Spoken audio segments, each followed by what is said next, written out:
Y fiction is better than self help. हाँ, सही सुना, और इस बात को कुछ देर में मानने भी लगोगे। कुछ लोग फिक्शन बुक्स को टाइम वेस्ट बताते हैं और कहते हैं कि लाइफ में ये बुक्स कोई वैल्यू ऐड नहीं करती। पर ये लोग या तो अभी सच्चाई नहीं जानते या फिर बुक रीडर्स नहीं हैं। यहाँ पर एक फेमस कोट फिट बैठती है कि नेवर जज a book by its cover. Uniqueness.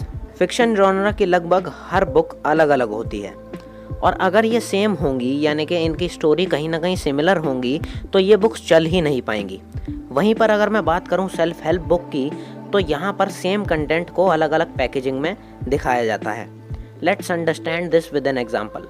मान लो मैं अपनी पर्सनल लाइफ में स्ट्रगल कर रहा हूँ, मैं अपनी फैमिली को टाइम नहीं दे पा रहा या वॉटेवर, तो मैं एक बुक उठाता हूँ से एक्स, जो कि मुझे पर्सनल लाइफ में गाइड करती है, मुझे हेल्प करती है, और उस बुक की लर्निंग्स को इम्प्लीमेंट करने के बाद लाइफ में मैं इम्प्रूव भी कर जाता हूँ। मैं अब एक अच्छी लाइफ जी रहा हूँ। अब मैं अपने वैज्ञानिक दिमाग को लगाता हूँ और मैं इसी जॉनरा में एक और बुक उठाता हूँ जो कि दूसरे राइटर ने लिखी है।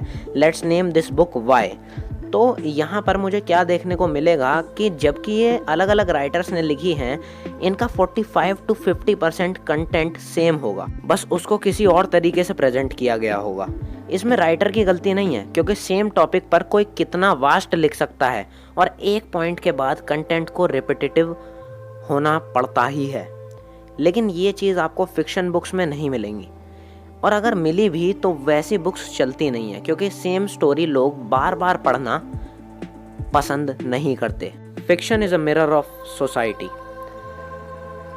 एक राइटर जब अपनी स्टोरी लिखता है तो वो इंस्पिरेशन किसी दूसरे ग्रह से नहीं लेता, वो अपने आसपास के एनवायरनमेंट और आसपास के लोगों से ही इंस्पिरेशन लेता है।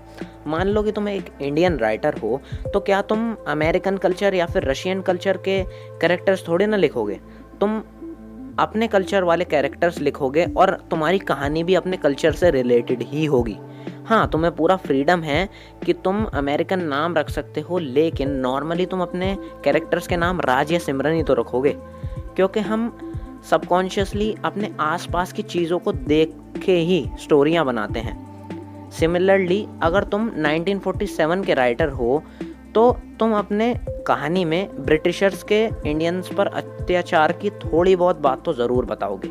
ये चीज़ 101% सच है कि अगर तुम्हें किसी सोसाइटी या कल्चर के बारे में जानना है तो तुम उस समय के राइटर्स की बुक पढ़ लो, तुम्हें उस कल्चर के बारे में बहुत कुछ जानने को मिलेगा। Great form of art. Now सबसे पहले तुम ये समझो कि आर्ट होता क्या है। Art is a creative activity that expresses imaginative और टेक्निकल स्किल, यानी कि किसी भी चीज़ को प्रेजेंट करने का क्रिएटिव तरीका ही आर्ट है। अब अगर हम सेल्फ हेल्प बुक की बात करें तो वो आर्ट नहीं है। हाँ जी, अब इससे ऑफेंड मत हो जाना, लेकिन सेल्फ हेल्प बुक आर्ट नहीं है, वो प्योरली एक्सपीरियंस है लाइफ का।